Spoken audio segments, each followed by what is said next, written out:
Hello everyone, मेरा नाम है गौरव सिंह और हम लोग पढ़ने वाले क्लास 10 मैथमेटिक्स का चैप्टर नंबर 2 जिसका नाम है बहुपद। तो बहुपद चैप्टर स्टार्ट करने से पहले हम लोग इस चैप्टर के बेसिक कॉन्सेप्ट मतलब जो कि पूरे चैप्टर में यूज होते रहेंगे उनका आज हम लोग इंट्रोडक्शन में उनको पढ़ लेंगे। ये बहुपद चैप्टर का इंट्रोडक्शन वीडियो है। तो हम लोग सबसे पहले इस चैप्टर में चर राशियां, अचर राशियां और बीजगणितीय व्यंजक, पद क्या होते हैं और गुणांक क्या होते हैं, इन सारी चीजों पर आज डिस्कस करेंगे। क्या क्या पढ़ने वाले हैं हम लोग? चर, अचर, पद और क्या बीजगणितीय व्यंजक,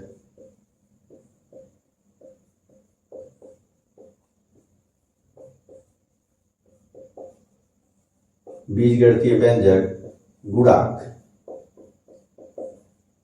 तो हम लोग ये सारे टॉपिक्स आज की क्लास में कवर करने वाले हैं कि चर किसे कहते हैं, अचर किसे कहते हैं, पद क्या होते हैं और बीजगणितीय व्यंजक, गुणांक। और मेरी मानिए तो ये चारों बातें इतनी इंपॉर्टेंट है जो पूरे चैप्टर को एक साथ लेके चलते हैं। ये सारे के सारे क्वेश्चंस में ये चारों टर्म्स आएंगे ही आएंगे, चारों पांचों टर्म्स। ठीक है, तो सबसे पहले हम लोग चर किसे कहते हैं उसकी परिभाषा देख लेते हैं, उसकी डेफिनेशन देख लेते हैं। चर, इसको इंग्लिश में वेरिएबल भी कहा जाता है। वेरिएबल जैसा कि इसका नाम सजेस्ट कर रहा है हमको, वेरिएबल। वेरी मीन्स क्या हो? वेरी होता हो मतलब बदलता है। वो कैसा होता है? वेरी मतलब चेंज होता है। तो ऐसी राशियां जिनका मान बदल सकता है उसे हम लोग कहते हैं चर राशियां। ऐसे मान जो बदल सकते हैं उसको कहेंगे हम लोग चर। ऐसे मान, ऐसी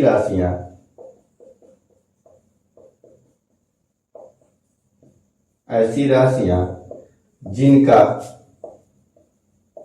मान परिवर्तित हो सकता है या फिर बदल सकता है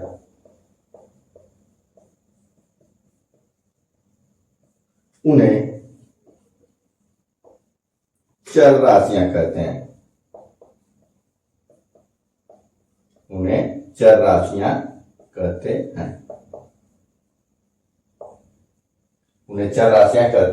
the quantities that change its value, the quantities which can change its value are called variables. ठीक है, और चर राशियों को हम लोग जनरली किससे?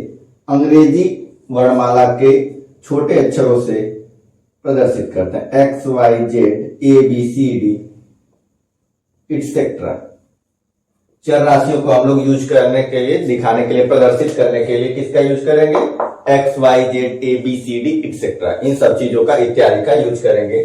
किसका? एक्स, वाई, जेड, ए, बी, सी, डी। चर राशियों को प्रदर्शित करने के लिए हम लोग एक्स, वाई, जेड, ए, बी, सी, डी का प्रयोग करेंगे। ठीक है, आगे देखते हैं अचर राशियां।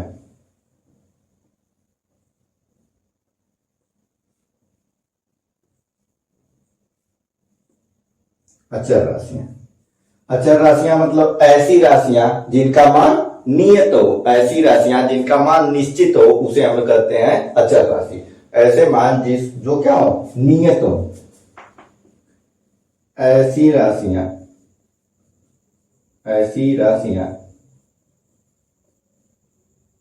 जिनका मान नियत हो मतलब निश्चित हो,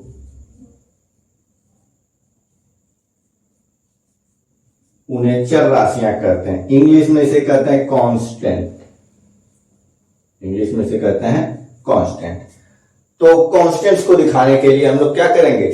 हम लोग कांस्टेंट क्या होते हैं? ऐसे मान जो निश्चित हो मतलब वो बदलते नहीं है। ऐसी राशियां जिनका मान निश्चित है मतलब वो चेंज नहीं हो सकते। तो हम लोग ऐसी क्वांटिटीज को दिखाने के लिए जनरली हम लोग नंबर्स का यूज करते हैं। 1, 2, √3, √5, पाई इट्सेट्रा। पाई और कुछ 3.1423 कुछ ऐसे एंड सो ऑन। तो ये सारे मतलब अचर राशियों को दिखाने के लिए हम लोग वास्तविक संख्याओं का ज्यादा से ज्यादा यूज करते हैं।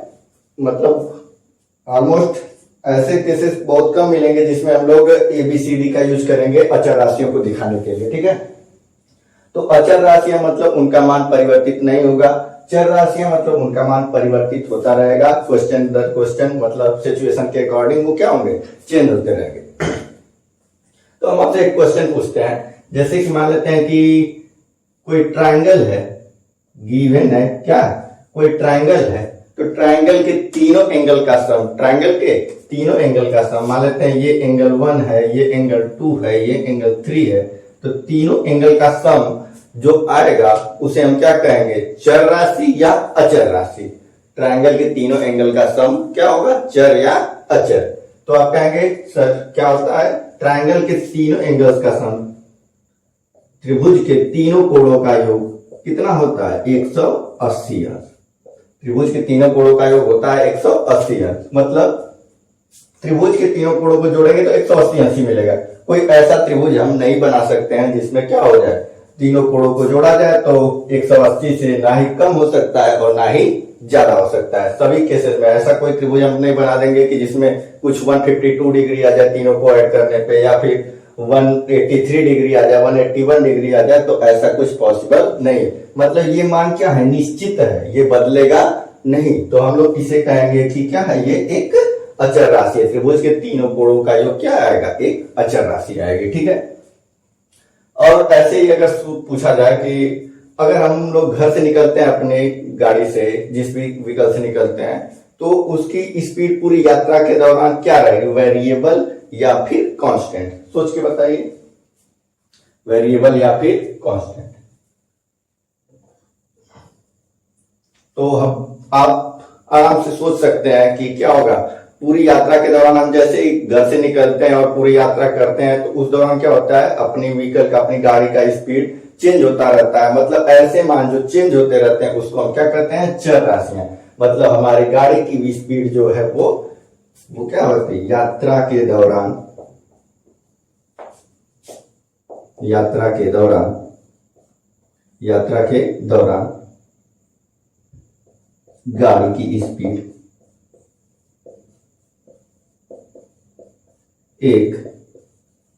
गाड़ी की स्पीड क्या रहेगी, गाड़ी की चाल कैसी राशि है, चर राशि है। यात्रा के दौरान गाड़ी की चाल क्या होगी, चर राशि।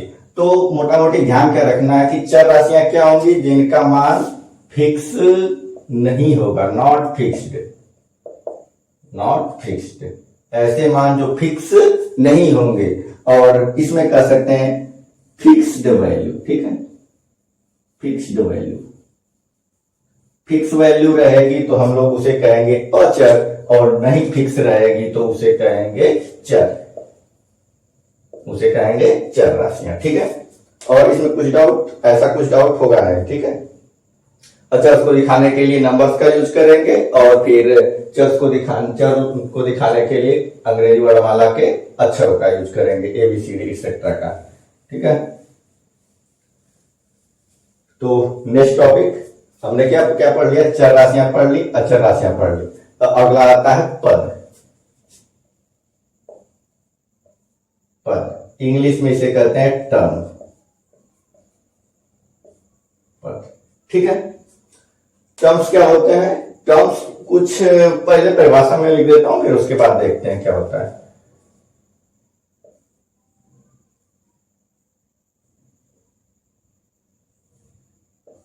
ऐसे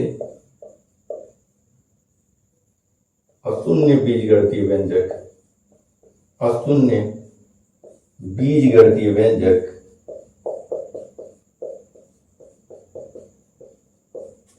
ऐसे अशून्य बीजगणितीय व्यंजक,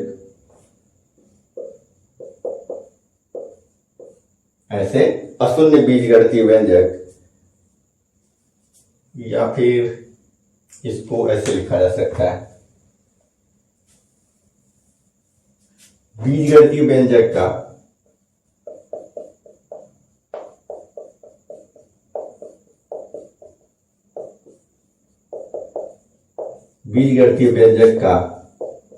वह अशून्य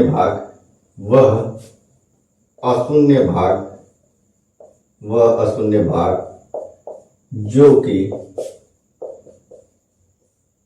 प्लस या माइनस चिन्ह से अलग अलग होता है, अलग होता है। बीजगणितीय व्यंजक का वह अशून्य भाग जो प्लस या माइनस चिन्ह के साथ अलग अलग होता है, उसे हम लोग क्या करते हैं, पद करते हैं। तो अब आपको कंफ्यूजन हो जाएगी, सर ये बीजगणितीय व्यंजक क्या है। तो अभी पढ़ेंगे बीजगणितीय व्यंजक क्या होता है। तो पहले आप इसको ध्यान सुनिए, क्या होगा, जो भी पद होगा वो पहले कैसा होना चाहिए, ये कैसा होना चाहिए, अशून्य होना चाहिए। अशून्य मतलब वो जीरो नहीं होना चाहिए। पहली कंडीशन ये है कि वो अशून्य हो। अशून्य होने के बाद अगला क्या होता है, जो भी टर्म्स है वो प्लस या फिर माइनस चिन्ह के साथ अलग अलग होने चाहिए। या तो प्लस चिन्ह होगा या तो माइनस चिन्ह के साथ होगा, तो हम लोग उसे अलग अलग टर्म काउंट करेंगे। तो पहले ध्यान देते हैं, पद हो कैसे सकता है। पद कैसा हो सकता है, पद या तो कोई चर राशि हो सकती है, या तो कोई चर राशि हो सकती है, या तो कोई अचर राशि हो सकती है, और तीसरा केस हो सकता है कि चर और अचर का गुणा, चर और अचर का गुणा हो, चर और अचर का गुणा हो, चर का चर से गुणा हो, चर का चर से गुणा हो, या फिर अचर का अचर से गुणा हो। ऐसे कैसे सोच सकते हैं। चर हो मतलब ये कुछ एक्स वाई जेड, कुछ एक ऐसा लिखेंगे हम लोग, X Y Z P Q, कुछ भी ऐसा लिखे आ जाए। तो ये एक्स जो लिखा है ये क्या है, एक चर है। ये एक्स क्या है, एक चर है। ये वाई क्या है, चर है। ये वेरिएबल भी है, ये वेरिएबल भी है, और वेरिएबल के साथ साथ ये चर है। तो चर में क्या आ सकते हैं, पद जो होता है पद में चर आते हैं। तो चर भी है और ये पद है। तो ये एक्स है वो एक पद हो गया, ये वाई भी क्या है, एक पद है, ये जेड भी क्या है, एक पद है, पी भी क्या है, एक पद है, और उसके साथ साथ चर तो ये है। तो ये चर जो है, ये जो चर है इसको हम क्या कहेंगे कि ये क्या है, एक पद है। ये कैसा है, एक पद है। अचर राशि मतलब हम यहाँ पे कुछ गिनती लिख रहे हैं, 2 3 4 5, 2 3 4 5 पाई। तो ये क्या है, ये अचर जो है ये अलग से कोई भी अचर है तो हम उसको क्या कर सकते हैं कि वो क्या है, एक पद है।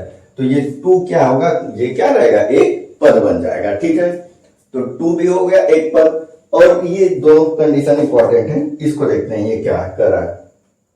मतलब ये बोल रहा है कि अगर चर का अचर के साथ गुणा हो तो भी हम उसे क्या करेंगे, एक पद की तरह गिनेंगे। जैसे मान लेते हैं कोई x लिखा है, x का 2 से मल्टीप्लाई है, तो क्या आएगा आंसर, 2 इंटू एक्स। तो ये 2x जो आया है, ये 2x भी क्या है, एक पद है। ये 2x क्या है, एक पद है। या फिर इसी तरह कर सकते हैं, चर का चर से गुणा हो गया, जैसे x का y के साथ गुणा हो गया तो आंसर आएगा xy। तो हम लोग इसे क्या कहेंगे कि ये xy क्या है, एक पद है, xy। तो ऐसे 2 का 2 इंटू एक्स इंटू वाई हो गया, तो 2xy आ गया। तो ये 2xy क्या हो गया, ये 2xy जो आया है ये क्या है, एक पद है। तो ये क्या है, चर का अचर के साथ मल्टीप्लाई हो, चर ही हो कोई, तो हम लोग उसे क्या कहेंगे, उसे कहेंगे पद, उसे कहा जाएगा पद है वो। ठीक है, तो शायद पद समझ में आ गया। पद कैसा हो सकता है, कोई चर भी हो सकता है, कोई अचर भी हो सकता है, और कोई चर और अचर का गुणनफल भी हो सकता है। ठीक है, चर अचर और पद आपने इतना सारा पढ़ लिया है। अब इसके बाद हम लोग नेक्स्ट टॉपिक में पढ़ते हैं बीजगणितीय व्यंजक क्या होते हैं। ठीक है,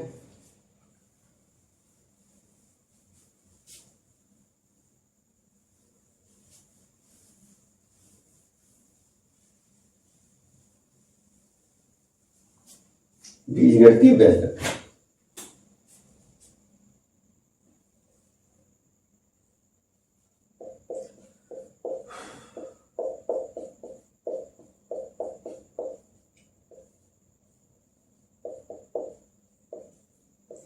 इंग्लिश में इसे कहा जाता है अलजेब्राइक एक्सप्रेशन। क्या कहते हैं इसे, अलजेब्राइक एक्सप्रेशन। अलजेब्राइक एक्सप्रेशन, ठीक है। तो अलजेब्राइक एक्सप्रेशन क्या होते हैं, अलजेब्राइक एक्सप्रेशन और कुछ नहीं है, वो भी क्या है, एक तरह का पद है। तो पदों के समूह को हम लोग कहते हैं बीजगणितीय व्यंजक। पदों के समूह को पदों के समूह को बीजगणितीय व्यंजक कहते हैं।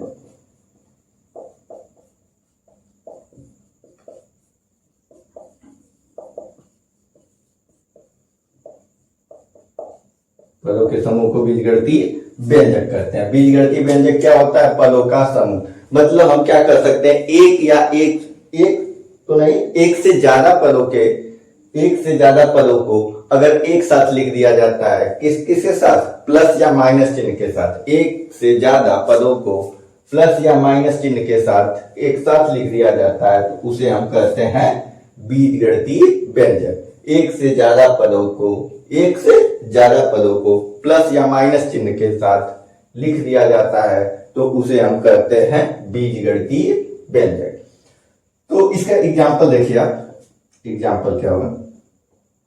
एक से ज्यादा पद होने चाहिए तो ये x और कुछ ऐसे लिख दिया प्लस y, ये एक एक्स्ट्रा पद था, ये भी एक पद है, तो दो पदों को प्लस चिन्ह के साथ लिख दिया गया तो हम लोग इसे कहेंगे कि ये क्या है? एक बीजगणितीय व्यंजक है। ठीक है, जैसे ये एक पद ऐसे हमने लिख दिया 5 प्लस ये 3x, तो ये 3x, ये 3 मतलब अचर का चर के साथ गुणा होता है, अचर का चर के साथ गुणा होता है तो ये क्या होता है? एक पद। तो ये हो गया एक पद, ये है दूसरा पद, तो दो पदों को एक साथ लिखा गया है, मतलब ये भी क्या है? एक तरह का बीजगणितीय व्यंजक है। ठीक है, x square plus 3x plus 5। ठीक है, दो तीन पदों को एक साथ, यहाँ पे कितना? एक पद, यहाँ पे दूसरा पद, यहाँ पे तीसरा पद, यहाँ पे तीन पदों को एक साथ लिखा गया है, मतलब ये भी क्या है? एक तरह का बीजगणितीय व्यंजक है। और यहाँ पे प्लस की जगह पे हम माइनस साइन भी यूज कर सकते हैं, प्लस की जगह पे माइनस साइन भी यूज कर सकते हैं। ठीक है,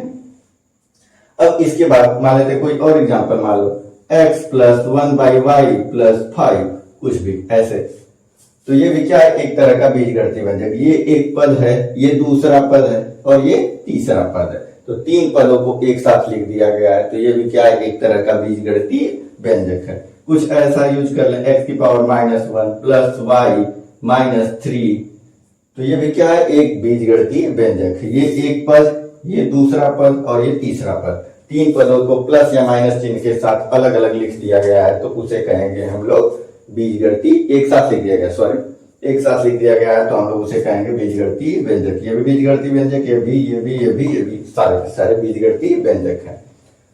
ऐसे भी हो सकता है √3 × x + 5, कुछ भी, ये भी क्या है? एक तरह का बीजगणितीय व्यंजक है। तो ये सारे के सारे एग्जाम्पल हैं बीजगणितीय व्यंजक के।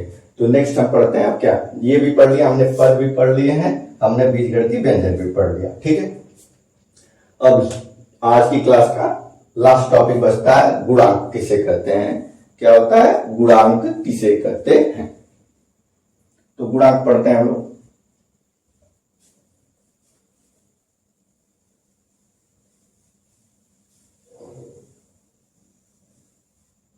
गुणांक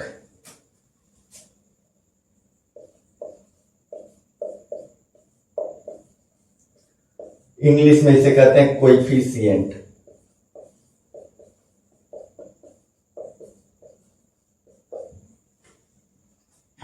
कोएफिशिएंट क्या होता है? अगर किसी चर राशि के साथ जो अचर राशि गुणनफल के रूप में होती है उसे हम लोग कहते हैं गुणांक। उस चर राशि का गुणांक कहते हैं। ठीक है, गुणांक क्या होता है? वह अचर राशि लिख लेते हैं, वह अचर राशि जो कि चर के साथ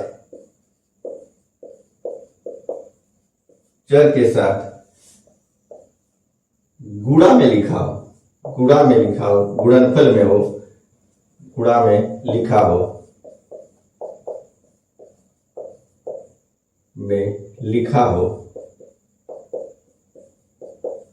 उसे उस चर का गुणांक कहते हैं, उसे उस चर का गुणांक कहते हैं। गुणांक समझ में आया क्या है? गुणांक क्या होता है? अगर कोई चर राशि है, किसी चर राशि के साथ कोई अचर राशि गुणा में लिखा हो तो हम लोग उस अचर राशि को क्या कहेंगे कि वह अचर राशि उस चर राशि का गुणांक है। जैसे कि मान लेते हैं कि हम यहाँ पे लिखा है 3x, तो यहाँ पे चर क्या है? चर है x और ये है अचर, तो चर के साथ ये अचर गुणा में है, मतलब ये 3 क्या है? ये x का गुणांक। तो यहाँ पे लिख देते हैं x का गुणांक, x का गुणांक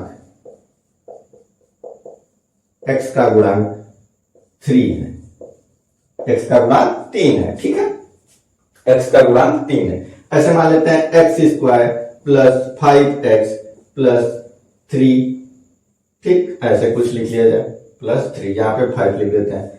तो यहाँ पे अगर पूछ लिया जाए कि x स्क्वायर का गुणांक बताइए, x स्क्वायर का गुणांक, तो हम किसका गुणांक पूछ रहे हैं? x स्क्वायर का। तो x स्क्वायर का गुणांक पूछने का मतलब है x स्क्वायर के साथ जो नंबर गुणा में है उसे हम लोग कहेंगे x स्क्वायर का गुणांक। तो x स्क्वायर के साथ में x स्क्वायर ये चर है, चर के साथ गुणा में ये 5 लिखा है, तो x स्क्वायर का गुणांक हो गया 5। तो x स्क्वायर का गुणांक कितना हो गया? 5 हो गया। और इसी क्वेश्चन में अगर x का गुणांक पूछा जाए तो x का गुणांक भी कितना है?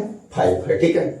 अगर मान लेते हैं यहाँ पे √5 लिख देते हैं, ऐसे √5, तो यहाँ पे क्या हो गया? इस x का गुणांक √5 हो गया, √5 करड़े में 5 हो गया, ठीक है।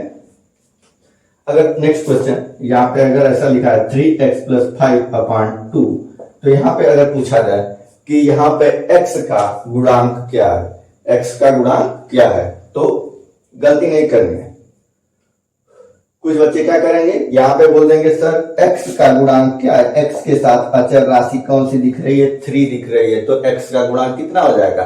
3। लेकिन ऐसा नहीं है, हम क्या करेंगे, ये सेपरेट कर लेंगे, ये डिवाइड कितने में है? दोनों में है, तो हम लोग इसको ऐसे लिख सकते हैं 3x/2 प्लस 5/2, और इस बात को फिर हम आगे ऐसे लिख सकते हैं 3/2 इंटू x प्लस 5/2।